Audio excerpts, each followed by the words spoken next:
ಪ್ರೀತಿಯುಳ್ಳ ಪ್ರಿಯ ವೀಕ್ಷಕರೇ, ನಾವಿಂದು ಯೇಸು ಸ್ವಾಮಿಯ ಶ್ರಮೆಯ ಮರಣವನ್ನು ಧ್ಯಾನಿಸುವವರಾಗಿದ್ದೇವೆ. ಅದಕ್ಕಿಂತ ಮುಂಚಿತವಾಗಿ ನಾವು ನಮ್ಮನ್ನು ದೇವರ ಕೈಗೊಪ್ಪಿಸಿಕೊಟ್ಟು ಪ್ರಾರ್ಥನೆ ಮಾಡೋಣ. ನಮ್ಮನ್ನು ಬಹಳವಾಗಿ ಪ್ರೀತಿ ಮಾಡಿದಂಥ ನಮ್ಮ ಪ್ರೀತಿಯೊಳದ ದೇವರೇ, ನಿನ್ನ ನಾಮವನ್ನು ಸ್ಮರಿಸುತ್ತೇವೆ. ವಿಶೇಷವಾಗಿ ನೀನು ನಮ್ಮನ್ನು ಪ್ರೀತಿಸಿದ್ದರಿಂದ ನಿನ್ನ ಒಬ್ಬನೇ ಮಗನ ನಮಗೋಸ್ಕರ ದಾನವಾಗಿ ಕೊಟ್ಟಿ ಕರ್ತನೆ. ಆತನ ಮೂಲಕ ಇಡೀ ಲೋಕದ ರಕ್ಷಣೆಯನ್ನು ಉದ್ಧಾರವನ್ನು ಮಾಡಿದಾತನು ನೀನು ಸ್ವಾಮಿ. ಆತ ನಮಗೋಸ್ಕರ ಈ ಲೋಕದಲ್ಲಿ ಶ್ರಮೆಯನ್ನು ಅನುಭವಿಸಿ ಶಿಲುಬೆಯ ಮರಣವನ್ನು ಹೊಂದಿ ಆತ ನಮಗೋಸ್ಕರ ಸ್ವಾಮಿ ಎಲ್ಲ ರೀತಿಯಾದಂಥ ಕೃಪೆಯ ಜೀವನವನ್ನು ದೊರಕಿಸಿಕೊಟ್ಟದನ್ನು ಸ್ಮರಿಸುತ್ತೇವೆ. ನಿನಗೆ ಸ್ತೋತ್ರ ಹೇಳುತ್ತೇವೆ. ಈ ದಿನಗಳಲ್ಲಿ ಸ್ವಾಮಿ ಆತನ ಶ್ರಮೆಯ ಮರಣವನ್ನು ಮತ್ತೊಮ್ಮೆ ನಾವು ಸ್ಮರಿಸುವ ಮೂಲಕ ನಾವು ಯೋಗ್ಯವಾದಂಥ ಆತನು ದಯಪಾಲಿಸಿದಂಥ ರಕ್ಷಣಾ ಜೀವಿತದಲ್ಲಿ ನಡಿಲಿಕ್ಕೆ ಆಗುವಂಥ ನಿನ್ನೆಲ್ಲ ರೀತಿಯಾದಂಥ ಆಶೀರ್ವಾದಗಳನ್ನು ಈ ಧ್ಯಾನದ ಮೂಲಕ ನಮಗೆ ದಯಪಾಲಿಸಿಕೊಡುವುದಾಗಿ ಪ್ರಾರ್ಥಿಸ್ತೇವೆ. ನಾನು ವೀಕ್ಷಿಸ್ತಿರುವಂಥ ಎಲ್ಲ ವೀಕ್ಷಕರನ್ನು ನಿನ್ನ ಕೈಗಳಲ್ಲಿ ಒಪ್ಪಿಸಿಕೊಡುತ್ತೇವೆ ಸ್ವಾಮಿ. ನಿನ್ನ ಆಶೀರ್ವಾದ ಅಂತ ಇದ್ದಂಥ ಸ್ಥಿತಿಗತಿಗಳಲ್ಲಿ ಕಂಡುಕೊಳ್ಳಿಕ್ಕೆ ನಿನ್ನ ಸಹಾಯವನ್ನು ಪ್ರತಿಯೊಬ್ಬರಿಗೂ ಅನುಕೂಲಿಸಿಕೊಡುವುದಾಗಿ ಪ್ರಾರ್ಥಿಸ್ತೇವೆ. ಈ ವಾಕ್ಯ ಧ್ಯಾನ ಮತ್ತೊಮ್ಮೆ ಸ್ವಾಮಿ ನಿನ್ನ ಕ್ರೂಜೆ ಬುಡಕ್ಕೆ ಬರಲಿಕ್ಕೆ ಮತ್ತು ನಮ್ಮನ್ನು ಸಮರ್ಪಣೆ ಮಾಡಲಿಕ್ಕೆ ಸಾಧನವಾಗುವಂತ ನೀನು ನಮ್ಮನ್ನು ಈ ಮೂಲಕ ಮಾರ್ಗದರ್ಶಿಸುವುದಾಗಿ ಬೇಡಿಕೊಳ್ಳುತ್ತಾ ಈ ಪ್ರಾರ್ಥನೆಯನ್ನು ನಮ್ಮ ಪ್ರಭು ರಕ್ಷಕನಾಗಿರುವಂಥ ಯೇಸು ಕ್ರಿಸ್ತನ ಹೆಸರಿನಲ್ಲಿ ಬೇಡಿಕೊಳ್ತಿದ್ದೇನೆ ತಂದೆಯೇ, ಆಮೇನ್. ಕರ್ತನಲ್ಲಿ ಪ್ರೀತಿಯುಳ್ಳ ಪ್ರಿಯ ವೀಕ್ಷಕರೇ, ನಾವು ಈ ದಿನ ಧ್ಯಾನ ಮಾಡಲಿಕ್ಕಿರುವಂಥ ಮುಖ್ಯ ಪ್ರಸ್ತಾಪ ಯಾವುದಂತೇಳಿದ್ರೆ ಬೆಥಾನ್ಯದಲ್ಲಿ ಯೇಸುವಿಗಾದಂಥ ತೈಲಾಭಿಷೇಕ ಎನ್ನುವಂಥದ್ದು. ಬೆಥಾನ್ಯದಲ್ಲಿ ಯೇಸುವಿಗಾದಂಥ ತೈಲಾಭಿಷೇಕ ಈ ದಿನಕ್ಕಾಗಿ ಆರಿಸಲ್ಪಟ್ಟಂಥ ವೇದ ಭಾಗ ಅದು ಮತ್ತಾಯನು ಬರೆದಂಥ ಸುವಾರ್ತೆ 26ನೇ ಅಧ್ಯಾಯ ವಚನ 6ರಿಂದ 13 ತನಕ ಓದಿ ತಿಳಿಯುವ. ಯೇಸು ಬೆಥಾನ್ಯದಲ್ಲಿ ಕುಷ್ಠರೋಗಿಯಾದ ಸೀಮೋನನ ಮನೆಯಲ್ಲಿದ್ದಾಗ ಒಬ್ಬ ಸ್ತ್ರೀಯು ಬಹು ಬೆಲೆಯುಳ್ಳ ಸುಗಂಧ ತೈಲದ ಭರಣಿಯನ್ನು ತೆಗೆದುಕೊಂಡು ಆತನ ಬಳಿಗೆ ಬಂದು ಆತನು ಊಟಕ್ಕೆ ಕೂತಿರುವಾಗ ಆ ತೈಲವನ್ನು ಆತನ ತಲೆಯ ಮೇಲೆ ಹೊಯ್ದಳು. ಶಿಷ್ಯರು ಇದನ್ನು ಕಂಡು ಕೋಪಗೊಂಡು, ಈ ನಷ್ಟ ಯಾತಕ್ಕೆ? ಈ ತೈಲವನ್ನು ಬಹಳ ಹಣಕ್ಕೆ ಮಾರಿ ಬಡವರಿಗೆ ಕೊಡಬಹುದಾಗಿತ್ತಲ್ಲ ಅಂದರು. ಯೇಸು ಅದನ್ನು ತಿಳಿದು ಅವರಿಗೆ, ಈ ಸ್ತ್ರೀಗೆ ಯಾಕೆ ತೊಂದರೆ ಕೊಡುತ್ತೀರಿ? ಈಕೆ ನನಗೆ ಒಳ್ಳೆಯ ಕಾರ್ಯವನ್ನು ಮಾಡಿದ್ದಾಳೆ. ಬಡವರು ಯಾವಾಗಲೂ ನಿಮ್ಮ ಬಳಿಯಲ್ಲಿ ಇರುತ್ತಾರೆ, ಆದರೆ ನಾನು ನಿಮ್ಮಲ್ಲಿ ಯಾವಾಗಲೂ ಇರುವುದಿಲ್ಲ. ಈಕೆಯು ಈ ತೈಲವನ್ನು ನನ್ನ ದೇಹದ ಮೇಲೆ ಹೊಯ್ದದ್ದು ನನ್ನ ಉತ್ತರ ಕ್ರಿಯೆಗಾಗಿಯೇ. ಈ ಸುವಾರ್ತೆಯು ಸರ್ವಲೋಕದಲ್ಲಿ ಎಲ್ಲೆಲ್ಲಿ ಸಾರಲಾಗುವುದೋ ಅಲ್ಲಲ್ಲಿ ಈಕೆ ಮಾಡಿದ್ದನ್ನು ಸಹ ಈಕೆಯ ನೆನಪಿಗಾಗಿ ಹೇಳುವರೆಂದು ನಿಮಗೆ ಸತ್ಯವಾಗಿ ಹೇಳುತ್ತೇನೆ ಎಂದು ಹೇಳಿದನು ಎಂಬುವಂಥದ್ದೇ. ಕರ್ತನಲ್ಲಿ ಪ್ರೀತಿಯುಳ್ಳ ದೇವಜನರೇ, ನಮ್ಮ ಕರ್ತನಾಗಿರುವಂಥ ಯೇಸು ಕ್ರಿಸ್ತನು ತೃಣಮಾತ್ರರಾಗಿರುವಂಥ ನಮ್ಮ ರಕ್ಷಣೆಗೋಸ್ಕರ ಆತನೊಂದು ಬಹಳ ಪ್ರಯಾಸಕರವಾದಂಥ ಹೋರಾಟವನ್ನು ಶಿಲುಬೆಯ ಹಾದಿಯಲ್ಲಿ ಮಾಡಿದಾತನಾಗಿದ್ದಾನೆ. ಈ ಶಿಲುಬೆಯಲ್ಲಿ ಹಾದಿಯಲ್ಲಿ ಹಲವಾರು ಘಟನೆಗಳು ಆತನ ಜೀವಿತದಲ್ಲಿ ಸಂಭವಿಸಿದಂಥವುಗಳಾಗಿದ್ದವು. ಅವುಗಳಲ್ಲಿ ಆತನ ಮರಣವನ್ನು ಮುನ್ಸೂಚಿಸಿದಂಥ ಕೆಲವು ಘಟನೆಗಳು ಮಾತ್ರವಲ್ಲದೆ ಯೇಸು ಸ್ವಾಮಿಯ ಮಹತ್ವವನ್ನು ಸಾರಿದಂಥ ಕೆಲವು ಘಟನೆಗಳು ಆಗಿದ್ದವು. ಇಂತಹ ಘಟನೆಗಳಲ್ಲಿ ಬೆಥಾನ್ಯದಲ್ಲಿ ಯೇಸುವಿಗಾದಂಥ ತೈಲಾಭಿಷೇಕದ ಘಟನೆಯೂ ಕೂಡ ಒಂದಾಗಿರುತ್ತದೆ. ಇವತ್ತು ನಾವು ಓದಿ ಕೇಳಿದಂಥ ಪರಿಚ್ಛೇದವನ್ನು ಗಮನಿಸುವುದಾದರೆ, ಯೇಸು ಸ್ವಾಮಿ ದೇವರಾಜ್ಯದ ಸುವಾರ್ತೆಯನ್ನು ಸಾರುತ್ತಾ ಅನೇಕ ಮಹತ್ ಕಾರ್ಯಗಳನ್ನು ಮಾಡುತ್ತಾ ಬೆಥಾನ್ಯಕ್ಕೆ ಬರುತ್ತಾನೆ. ಈ ಬೆಥಾನ್ಯ ಸ್ಥಳವು ಯೆರೂಸಲೇಮಿನಿಂದ 2 ಮೈಲು ದೂರದಲ್ಲಿರುವಂಥ ಪ್ರದೇಶವಾಗಿತ್ತು ಎಂಬುದಾಗಿ ನಾವು ನೋಡ್ತೇವೆ. ಯೇಸು ಸ್ವಾಮಿ ಇನ್ನು ಯೆರೂಸಲೇಮಿಗೆ ಹತ್ತಿರವಾಗಿದ್ದಾನೆ ಎಂದರೆ ಆತನು ಮರಣಕ್ಕೆ ಸಮೀಪಿಸುತ್ತಿದ್ದಾನೆ ಎನ್ನುವುದನ್ನು ಅರ್ಥೈಸುವುದನ್ನು ಗಮನಿಸುವವರಾಗಿದ್ದೇವೆ. ಯೇಸು ಸ್ವಾಮಿ ಬೆಥಾನ್ಯದಲ್ಲಿ ಕುಷ್ಠರೋಗಿಯಾಗಿದ್ದಂಥ ಸೀಮೋನನ ಮನೆಗೆ ಔತಣಕ್ಕೋಸ್ಕರ ಬರುತ್ತಾನೆ. ಇಂತಹ ಸಂದರ್ಭದಲ್ಲಿ ಪಸ್ಕ ಹಬ್ಬಕ್ಕೆ ಇನ್ನೇನು 2 ದಿವಸ ಇದೆ. ಈ ಸಂದರ್ಭಗಳಲ್ಲಿ ಇನ್ನೊಂದು ಕಡೆಯಲ್ಲಿ ಮಹಾಯಾಜಕರು, ಹಿರಿಸಭೆಯವರು, ಕಾಯಾಪ ಯೇಸುವನ್ನು ಆತನ ಮಹತ್ ಕಾರ್ಯಗಳನ್ನು ನೋಡಿ ಕೊಲ್ಲುವಂಥ ಹುನ್ನಾರಗಳನ್ನು ನಡೆಸುತ್ತಿದ್ದಂಥ ಸಂದರ್ಭವಾಗಿತ್ತು. ಆದರೆ ಹಬ್ಬದ ಸಂದರ್ಭದಲ್ಲಿ ಆತನನ್ನು ಹಿಡಿಯುವಂಥದ್ದು ಕಷ್ಟ ಎಂಬುದಾಗಿ ನೆನೆಸಿಕೊಂಡು ಅವರು ಸುಮ್ಮನಿದ್ದರು ಎಂಬುದಾಗಿ ನಾವು ನೋಡ್ತೇವೆ. ಈ ಎಲ್ಲ ವಿಚಾರಗಳನ್ನು ನಾವು ಮೊದಲಾಗಿ ಗಮನಿಸುವಾಗ ಯೇಸು ಮರಣಕ್ಕೆ ಹತ್ತಿರವಾಗಿದ್ದನು ಎಂಬುದಾಗಿ ಬಹಳ ಸ್ಪಷ್ಟವಾಗಿ ತಿಳಿಸುವಂಥ ವಿಚಾರಗಳು ಇವುಗಳಾಗಿದ್ದವು ಎಂಬುದಾಗಿ ನಾವು ನೋಡ್ತೇವೆ. ಈ ಸಮಯದಲ್ಲಿಯೇ ಯೇಸು ಸೀಮೋನನ ಮನೆಯಲ್ಲಿ ಊಟಕ್ಕೆ ಕೂತುಕೊಂಡಿರುವಾಗ ಒಬ್ಬ ಸ್ತ್ರೀಯು ಬಹು ಬೆಲೆಯುಳ್ಳಂತಹ ಸುಗಂಧ ತೈಲವನ್ನು ಯೇಸುವಿನ ತಲೆಗೆ ಹಚ್ಚುವುದನ್ನು ನಾವು ಗಮನಿಸುವವರಾಗಿದ್ದೇವೆ. ಆಕೆ ಮಾಡಿದಂಥ ಈ ಕಾರ್ಯ ಯೇಸುವಿನ ಮೇಲೆ ಆಕೆ ಇಟ್ಟಿದಂಥ ಪ್ರೀತಿ, ನಂಬಿಕೆ, ಕೃತಜ್ಞತೆಯ ಒಂದು ಪ್ರತೀಕವಾಗಿತ್ತು. ತೈಲಾಭಿಷೇಕ ಮಾಡುವುದಂತ ಹೇಳಿದ್ರೆ ಅದು ಒಂದು ಅತ್ಯುನ್ನತವಾದಂಥ ಗೌರವವನ್ನು ಸೂಚಿಸುವಂಥ ಒಂದು ಸಂಕೇತವಾಗಿರುತ್ತದೆ. ಈ ಮೂಲಕ ಯೇಸುವಿನ ವ್ಯಕ್ತಿತ್ವವನ್ನು ಮತ್ತು ಆತನ ಮಹತ್ವವನ್ನು ಸಮಸ್ತ ಜನರಿಗೆ ಆಕೆ ಗಮನಕ್ಕೆ ತರುವಂಥವಳಾಗುತ್ತಾಳೆ.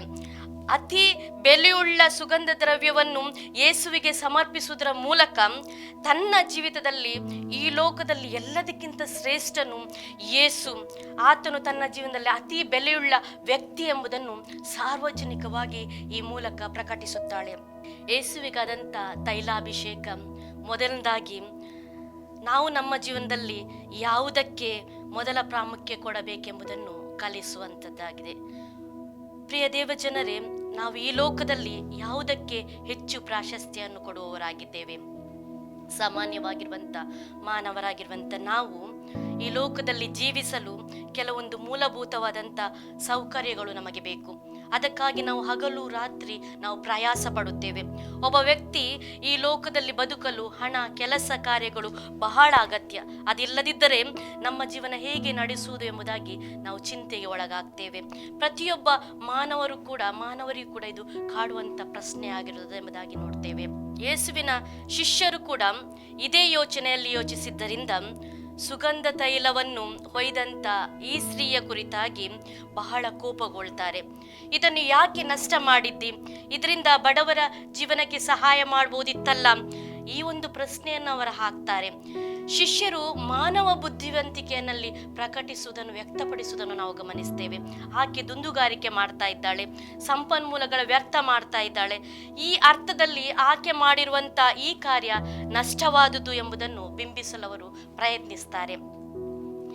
ಈ ಪರಿಚಯದ ಭಾಗದಲ್ಲಿ ನಾವು ತಿಳಿಯುವಂಥ ವಿಚಾರ ಏನಂತೇಳಿದ್ರೆ, ಯೇಸುವಿನಿಂದ ಕುಷ್ಠರೋಗದಲ್ಲಿ ಗುಣ ಹೊಂದಿದಂಥ ಸೀಮೋನನು ಕೂಡ ಈ ಒಂದು ಸಂದರ್ಭದಲ್ಲಿ ಅಲ್ಲಿ ಇರುತ್ತಾನೆ. ಯೋಹಾನನ ಸುವಾರ್ತೆಯಲ್ಲಿ ಆತನು ಹೇಳ್ತಾನೆ, ಈ ಒಂದು ಔತಣ ಕೂಟದಲ್ಲಿ ಸತ್ತೊರೊಳಗಿಂದ ಬದುಕಿಸಿದಂಥ ಲಾಜರ ಇರ್ತಾನೆ, ಮಾರ್ಥಳ ಇರ್ತಾನೆ, ಆತನ ಶಿಷ್ಯರು ಅಲ್ಲಿ ಇದ್ದರು ಎಂಬುದಾಗಿ ಆತನು ತಿಳಿಸ್ತಾನೆ.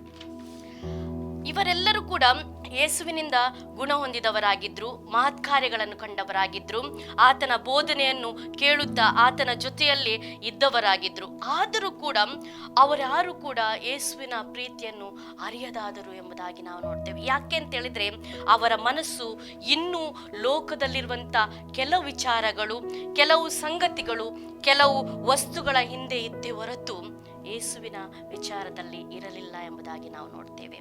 ಆದ್ದರಿಂದ ಬೆಲೆ ಕಟ್ಟಲು ಅಸಾಧ್ಯವಾದಂಥ ಯೇಸುವಿನ ವ್ಯಕ್ತಿತ್ವವನ್ನು ತಿಳಿದುಕೊಳ್ಳಲು ಅವರ ಅಸಮರ್ಥರಾದರು. ಈ ಲೋಕದ ಜೀವನದ ಕುರಿತಾಗಿ ಚಿಂತಿಸಿದ್ರು. ಅವರು ನಾಳಿನ ದಿವಸಕ್ಕೋಸ್ಕರ ಅವರು ತವಕಪಟ್ಟರು. ಆದ್ರಿಂದ ಯೇಸುವಿನ ಮೂಲಕ ನೀಡಲ್ಪಟ್ಟಂತ ಒಂದು ದೇವರ ರಾಜ್ಯದ ವಿಶಾಲವಾದಂಥ ಚಿಂತನೆಯನ್ನು ಅವರು ಕಡೆಗಣಿಸಿದ್ರು. ಯೇಸು ಹೇಳುವಂಥದ್ದನ್ನು ನಾವು ಗಮನಿಸೋಣ. ಮೊದಲು ದೇವರ ರಾಜ್ಯಕ್ಕಾಗಿಯೂ ಆತನ ನೀತಿಗಾಗಿ ಹುಡುಕಿರಿ, ಆಗ ಉಳಿದವುಗಳೆಲ್ಲ ಅನ್ನ, ವಸ್ತ್ರ ಎಲ್ಲವೂ ನಿಮಗೆ ಕೊಡಲ್ಪಡುವುದು ಎಂಬುದಾಗಿ ಆತನ ಹೇಳ್ತಾನೆ. ಕ್ರಿಸ್ತನ ಸೇವಾ ಜೀವಿತದಲ್ಲಿ ಇದ್ದಂಥ ಇವರಿಗೆ ದೇವರ ಪ್ರೀತಿಯನ್ನು, ದೇವರ ಮಗನಾದಂಥ ಯೇಸು ಕ್ರಿಸ್ತನ ತ್ಯಾಗವನ್ನು ಗುರುತಿಸಲು, ಅರ್ಥೈಸಲು ಅವರಿಗೆ ಅಸಾಧ್ಯವಾಯಿತು ಎಂಬುದಾಗಿ ನಾವು ನೋಡ್ತೇವೆ. ದೇವರು ತಮಗೆ ಎಲ್ಲವನ್ನು ಕೊಡಲು ಶಕ್ತನು ಎಂಬುದನ್ನು ಅರಿತುಕೊಂಡು ಆತನನ್ನು ನಂಬಿ ಆತನ ಸೇವೆಗಾಗಿ ತಮ್ಮ ಜೀವಿತವನ್ನು ಒಪ್ಪಿಸಿಕೊಡುವುದರಲ್ಲಿ ಇವರು ವಿಫಲರಾಗ್ತಾರೆ. ಆದರೆ ಈ ಸ್ತ್ರೀಯಾದರೂ ಯೇಸುವಿನ ಪ್ರೀತಿಯನ್ನು ಅರಿತುಕೊಳ್ತಾಳೆ, ಆತನ ಮೇಲೆ ನಂಬಿಕೆ ಇಡ್ತಾಳೆ, ಕೃತಜ್ಞತಾ ಭಾವದೊಂದಿಗೆ ಸುಗಂಧ ತೈಲವನ್ನು ಅಭಿಷೇಕ ಮಾಡ್ತಾಳೆ ಎಂಬುದಾಗಿ ನಾವು ನೋಡ್ತೇವೆ. ಈ ಮೂಲಕ ಲೋಕದ ಎಲ್ಲ ವಿಚಾರಗಳಿಗಿಂತಲೂ, ಲೋಕದ ಎಲ್ಲ ಸಂಗತಿಗಳಿಗಿಂತಲೂ ಯೇಸು ತನ್ನ ಜೀವಿತದಲ್ಲಿ ಬಹು ಅಮೂಲ್ಯನು ಎಂಬುದಾಗಿ ಸಾರುತ್ತಾಳೆ. ಆತನು ತನ್ನ ರಕ್ಷಕನೆಂಬುದಾಗಿ ತಿಳಿದುಕೊಂಡು ತನ್ನನ್ನು ಸಂಪೂರ್ಣ ಸಂಪೂರ್ಣವಾಗಿ ಆತನಿಗೆ ಸಮರ್ಪಣೆ ಮಾಡುವುದನ್ನು ನಾವು ಗಮನಿಸ್ತೇವೆ. ಆಕೆ ಮಾಡಿದ್ದು ಸರಿ ಎನ್ನುವ ಮೂಲಕ ಕ್ರಿಸ್ತನ ಪ್ರಶಂಸೆಗೆ ಹಾಗೂ ಆತನ ಪ್ರೀತಿಗೆ ಆಕೆ ಪಾತ್ರಳಾಗುತ್ತಾಳೆ. ಪ್ರಿಯ ದೇವಜನರೇ, ನಾವಿಂದು ಈ ಲೋಕದಲ್ಲಿ ಯಾವುದಕ್ಕೆ ಪ್ರಾಮುಖ್ಯತೆಯನ್ನು ಕೊಡುವವರಾಗಿದ್ದೇವೆ? ಈ ಲೋಕದ ಎಲ್ಲ ಸಂಗತಿಗಳು ಕೂಡ, ವಸ್ತುಗಳು ಕೂಡ ಅದು ತಾತ್ಕಾಲಿಕವಾಗಿರುವಂಥದ್ದು. ಅದು ನಮ್ಮ ಜೀವನಕ್ಕೆ ಉಪಶಮನವನ್ನು ನೀಡಬಹುದೇ ಹೊರತು ಅದು ಶಾಶ್ವತವಾದಂಥ ಪರಿಹಾರವನ್ನು ನೀಡುವಂಥದ್ದಲ್ಲ. ನಮ್ಮ ಜೀವನಕ್ಕೆ ನಿಜವಾಗಿ ಅರ್ಥ ಸಿಗುವಂಥದ್ದು, ಬೆಲೆ ಬರುವಂಥದ್ದು ನಮ್ಮ ರಕ್ಷಕನಾಗಿರುವಂಥ ಯೇಸು ಕ್ರಿಸ್ತನನ್ನು ನಂಬಿ ಆತನನ್ನು ಸ್ವೀಕರಿಸಿ ಆತನಿಗಾಗಿ ನಮ್ಮನ್ನು ಸಮರ್ಪಣೆ ಮಾಡಿಕೊಂಡರೆ ಮಾತ್ರ. ಆದ್ದರಿಂದ ಈ ಲೋಕದಲ್ಲಿ ಮೊದಲು ನಾವು ದೇವರಿಗೆ ಕೊಡಬೇಕಾದಂಥ ಮಾನವನ್ನು, ಗೌರವವನ್ನು ನಾವು ನೀಡಲೇಬೇಕು. ಯೇಸುವಿನ ತೈಲಾಭಿಷೇಕವು ಮೊದಲು ನಾವು ದೇವರಿಗೆ ಕೊಡಬೇಕಾದಂಥ ಪ್ರಾಶಸ್ತ್ಯವನ್ನು, ಆತನ ಶ್ರೇಷ್ಠತೆಗೆ ತಕ್ಕಂತೆ ನಾವು ಆತನಿಗೆ ಸಲ್ಲಿಸಬೇಕಾದಂಥ ಘನಮಾನಗಳನ್ನು ಸಲ್ಲಿಸಬೇಕಾದವರು ಎನ್ನುವುದನ್ನು ಮೊದಲಾಗಿ ನಮಗೆ ತಿಳಿಸುವಂಥದ್ದಾಗಿದೆ. ಎರಡನೇದಾಗಿ, ಯೇಸುವಿಗಾದಂಥ ತೈಲಾಭಿಷೇಕ ಆತನ ಮರಣದ ಮುನ್ಸೂಚನೆಯ ಸಾಂಕೇತಿಕವಾದಂಥ ಒಂದು ಕಾರ್ಯವಾಗಿತ್ತು.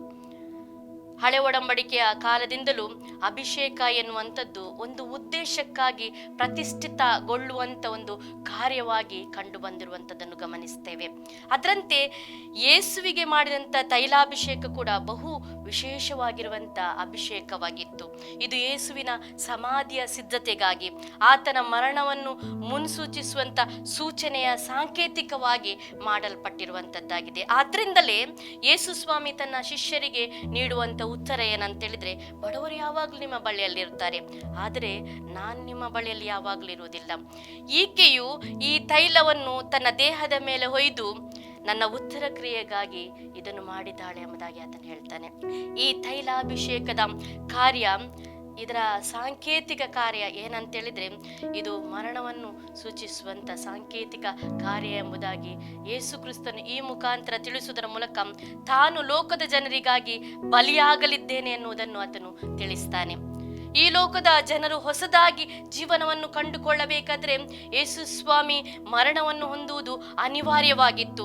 ಸಮಸ್ತ ಜನರ ರಕ್ಷಣೆಗೋಸ್ಕರ ತಾನು ಮಾಡಬೇಕಾದಂಥ ಒಂದು ಕರ್ತವ್ಯವಿದೆ, ಅದಕ್ಕಾಗಿ ತಾನು ಸಿದ್ಧನಾಗ್ತಿದ್ದೇನೆ ಎನ್ನುವುದನ್ನು ತನ್ನ ಶಿಷ್ಯರಿಗೆ ಆತನು ತಿಳಿಸುವಂಥವನಾಗಿರುತ್ತಾನೆ. ಶಿಷ್ಯರು ಈ ಲೋಕದ ತಾತ್ಕಾಲಿಕವಾದಂಥ ಜೀವನದ ಕುರಿತಾಗಿ, ಅದರ ವಿಚಾರವಾಗಿ ಯೋಚಿಸ್ತಾ ಇದ್ರು. ಆದರೆ ಯೇಸು ಶಾಶ್ವತ ಜೀವನದ ಕಡೆಗೆ ಅವರ ಗಮನವನ್ನು ಹರಿಸುವಂತೆ ಮಾಡ್ತಾನೆ. ಇಂತಹ ಜೀವನದ ಕಡೆಗೆ ನಡೆಸುವುದಕ್ಕಾಗಿ ಸಮಸ್ತ ಜನರ ಪಾಪದ ಭಾರವನ್ನು ಹೊತ್ತುಕೊಂಡು ಪ್ರಾಯಶ್ಚಿತ್ತವಾದಂಥ ಯಜ್ಞವಾಗಿ ಯೇಸು ಮುಂದೆ ಸಾಗುವುದನ್ನು ನಾವು ಗಮನಿಸ್ತೇವೆ. ಈ ಸಮಯದಲ್ಲಿಯೇ ಆ ಸ್ತ್ರೀಯು ತನಗೆ ಸಾಧ್ಯವಾದುದನ್ನೇ ಮಾಡಿದ್ದಾಳೆ ಎಂಬುದಾಗಿ ಯೇಸು ಸ್ವಾಮಿ ಹೇಳ್ತಾನೆ. ತನ್ನ ಜೀವನ ಕೊನೆಗೊಳ್ಳಲಿದೆ, ತಾನು ಸಮಾಧಿಯ ಕಡೆಗೆ ಸಾಗ್ತಾ ಇದ್ದೇನೆ, ಅದಕ್ಕಾಗಿ ಉತ್ತರ ಕ್ರಿಯೆ ಮಾಡುವುದಕ್ಕಾಗಿ ಈ ಸುಗಂಧ ತೈಲವನ್ನು ಆಕೆ ತನ್ನ ಜೀವಮಾನದಲ್ಲಿ ಒಂದು ಅತ್ಯುತ್ತಮವಾದಂಥ ಕೊಡುಗೆಯಾಗಿ ಅರ್ಪಿಸಿದ್ದಾಳೆ ಎನ್ನುವುದನ್ನು ಯೇಸು ಸ್ವಾಮಿಯಲ್ಲಿ ಸ್ಮರಿಸುವಂಥದ್ದನ್ನು ಗಮನಿಸ್ತೇವೆ. ಆದರೆ ಆತನ ಶಿಷ್ಯರನ್ನು ನಾವು ಗಮನಿಸುವುದಾದರೆ, ಯೇಸು ಸ್ವಾಮಿಯ ಮರಣಕ್ಕೋಸ್ಕರ ಅವರು ಕೊಟ್ಟಂತ ಕೊಡುಗೆ ಯಾವುದು?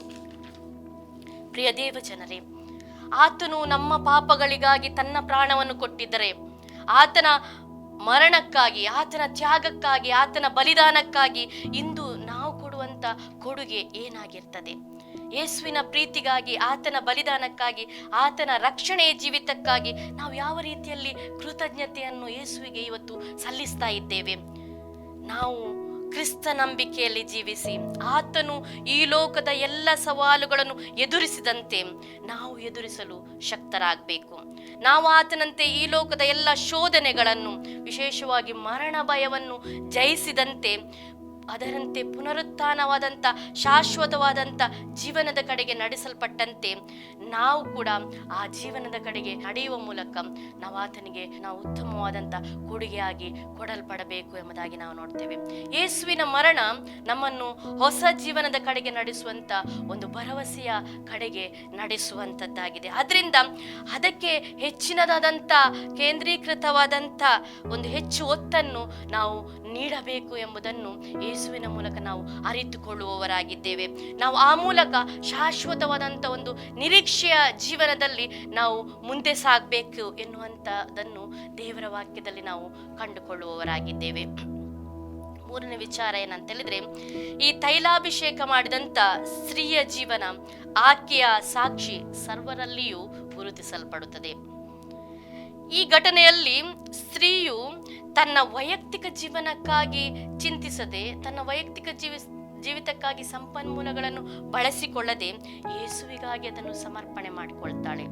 ಆಗ ಆಕೆಯ ಸಾಕ್ಷಿ ಗುರುತಿಸಲ್ಪಡುತ್ತದೆ ಎಂಬುದಾಗಿ ನಾವು ನೋಡ್ತೇವೆ. ನಾವು ನಮ್ಮ ಜೀವನ ಅದು ಸ್ವಂತ ಸ್ವತ್ತಲ್ಲ, ಅದು ದೇವರಿಂದ ಹೊಂದಿಕೊಂಡಿರುವಂಥದ್ದು. ಹಾಗೂ ಅದನ್ನು ದೇವರ ಕಾರ್ಯಕ್ಕಾಗಿ ನಾವು ಉಪಯೋಗಿಸಲ್ಪಡಬೇಕಾದವರು ಎಂಬುದಾಗಿ ನಾವು ನೋಡ್ತೇವೆ. ಈ ಲೋಕದಲ್ಲಿ ಕೂಡಿಸಿಟ್ಟು ನಮ್ಮ ಸಂಪಾದನೆಯಲ್ಲಿ, ಅದರ ವೈಭವದಲ್ಲಿ ನಾವು ಜೀವಿಸುವುದಕ್ಕೆ ಅಥವಾ ಬೀಗುವುದರಲ್ಲಿ ನಮಗಿವತ್ತು ಮಾನ ಬರುವುದಿಲ್ಲ. ಬದಲಾಗಿ ನಾವು ದೇವರಿಗಾಗಿ ಸಮರ್ಪಿಸಲ್ಪಡುವಾಗ ದೇವರಿಗೆ ಘನಮಾನ ಉಂಟಾಗ್ತದೆ ಎಂಬುದಾಗಿ ನೋಡ್ತೇವೆ. ಸ್ತ್ರೀಯು ತನ್ನಲ್ಲಿದ್ದಂಥ ಬಹು ಬೆಲೆಯುಳ್ಳವಾದಂಥ ತೈಲವನ್ನು ಯೇಸುವಿಗೆ ಸಮರ್ಪಿಸುವುದರ ಮೂಲಕ ದೇವರಿಗೆ ಘನಮಾನವನ್ನು ಸಲ್ಲಿಸ್ತಾಳೆ ಎಂಬುದಾಗಿ ನೋಡ್ತೇವೆ. ಆದ್ರಿಂದ ಆಕೆಯ ಜೀವನಕ್ಕೆ ಮಾನ್ಯತೆ, ಬೆಲೆ, ಯೇಸುವಿನಲ್ಲಿ ಗೌರವ ಸಿಗುವಂತಾಗುತ್ತದೆ. ಆಕೆಯ ಸಾಕ್ಷಿ ಅದು ಉಳಿಯುವಂಥದ್ದಾಗಿರುತ್ತದೆ ಎಂಬುದಾಗಿ ನಾವು ನೋಡ್ತೇವೆ. ಹೀಗಾಗಿ ಯೇಸು ಹೇಳುವಂಥದ್ದು, ಈ ಸುವಾರ್ತೆಯು ಸರ್ವಲೋಕದಲ್ಲಿ ಎಲ್ಲೆಲ್ಲಿ ಸಾರಲಾಗುವುದು ಅಲ್ಲಲ್ಲಿ ಈಕೆ ಮಾಡಿದ್ದನ್ನು ಸಹ ಈಕೆಯ ನೆನಪಿಗಾಗಿ ಹೇಳುವರು ಎಂಬುದಾಗಿ ನಿಮಗೆ ಸತ್ಯವಾಗಿ ಹೇಳುತ್ತೇನೆ ಎಂಬುದಾಗಿ ಆತನು ಹೇಳ್ತಾನೆ. ಯೇಸು ಸ್ವಾಮಿ ಕೂಡ ತನ್ನ ಜೀವಿತದಲ್ಲಿ ತನ್ನ ತಂದೆಯಾದಂಥ ದೇವರ ಮಾತಿಗೆ ವಿಧೇಯನಾಗ್ತಾನೆ ಮತ್ತು ತನ್ನನ್ನು ಸಂಪೂರ್ಣವಾಗಿ ದೇವರ ಕೈಗೆ ಸಮರ್ಪಣೆ ಮಾಡಿಕೊಳ್ತಾನೆ. ಆ ಮೂಲಕ ದೇವರಿಗೆ ಘನಮಾನ ಸಲ್ಲಿಸ್ತಾನೆ ಎಂಬುದಾಗಿ ನಾವು ನೋಡ್ತೇವೆ. ಲೂಕನು ಬರೆದಂಥ ಸುವಾರ್ತೆ ಭಾಗ 9ನೇ ಅಧ್ಯಾಯ 24ನೇ ವಚನದಲ್ಲಿ ಯೇಸು ಹೇಳುವಂತ ಒಂದು ಮಾತನ್ನು ನಾವು ಗಮನಿಸಿಕೊಳ್ಳೋಣ. ತನ್ನ ಪ್ರಾಣವನ್ನು ಉಳಿಸಿಕೊಳ್ಳಬೇಕೆಂದಿರುವವನು ಅದನ್ನು ಕಳಕೊಳ್ಳುವನು, ಆದರೆ ನನ್ನ ನಿಮಿತ್ತವಾಗಿ ತನ್ನ ಪ್ರಾಣವನ್ನು ಕಳಕೊಳ್ಳುವವನು ಅದನ್ನು ಉಳಿಸಿಕೊಳ್ಳುವನು ಎಂಬುದಾಗಿ ಹೇಳಲ್ಪಟ್ಟಿದೆ. ಕಳಕೊಳ್ಳುವುದರ ಮೂಲಕ ಪಡಕೊಳ್ಳುವುದನ್ನು ಯೇಸು ಸ್ವಾಮಿ ತಿಳಿಸುವುದನ್ನು ನಾವು ಗಮನಿಸುವವರಾಗೋಣ. ಯೋಹಾನ ಸುವಾರ್ತೆಯಲ್ಲಿ ಇದೇ ದೃಷ್ಟಾಂತವನ್ನು ಆತನು ಹೇಳುವಾಗ, ಆ ಸ್ತ್ರೀಗೆ 300 ಹಣಕ್ಕೆ ಆ ತೈಲವನ್ನು ಮಾರಿ ಆ ಹಣವನ್ನು ಬಡವರಿಗೆ ಕೊಡಬಹುದಿತ್ತಲ್ಲ ಎಂಬ ಮಾತನ್ನು ಯೇಸುವಿನ ಶಿಷ್ಯನಾದಂಥ ಯೂದನು ಹೇಳಿದನು ಎಂಬುದಾಗಿ ಆತನು ಹೇಳುವಂಥದ್ದನ್ನು ನಾವು ಗಮನಿಸ್ತೇವೆ. ಈ ಯೂದನು ಹಣಕಾಸಿನ ವಿಚಾರದಲ್ಲಿ ಹೆಚ್ಚಾಗಿ ಆಸಕ್ತಿ ತೋರಿದ್ರಿಂದ ಆತನು ತನ್ನ ಪ್ರಾಣವನ್ನು ಕಳಕೊಳ್ತಾನೆ ಎಂಬುದಾಗಿ ನಾವು ನೋಡ್ತೇವೆ.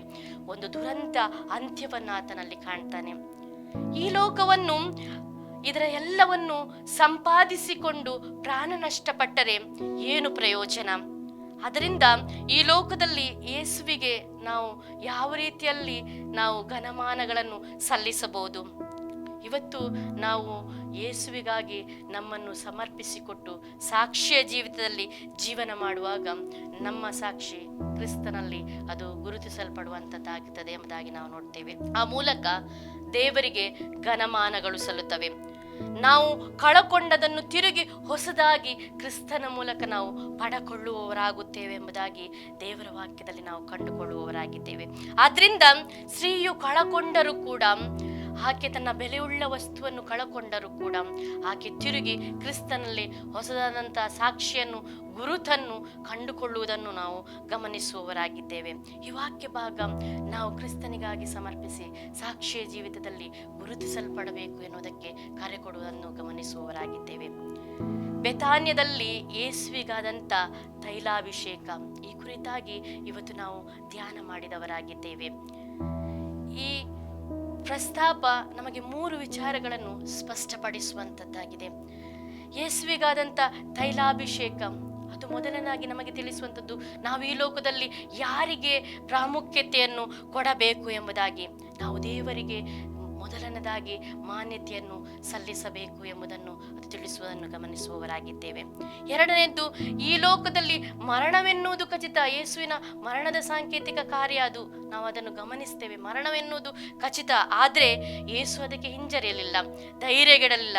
ಅದಕ್ಕಾಗಿ ಆತನು ರಕ್ಷಣೆಯ ಮಾರ್ಗದಲ್ಲಿ ಮುಂದೆ ಸಾಗ್ತಾನೆ ಎಂಬುದಾಗಿ ನಾವು ನೋಡ್ತೇವೆ. ಇವತ್ತು ನಮ್ಮ ಕೊಡುಗೆ ಕೂಡ ಅಷ್ಟೇ.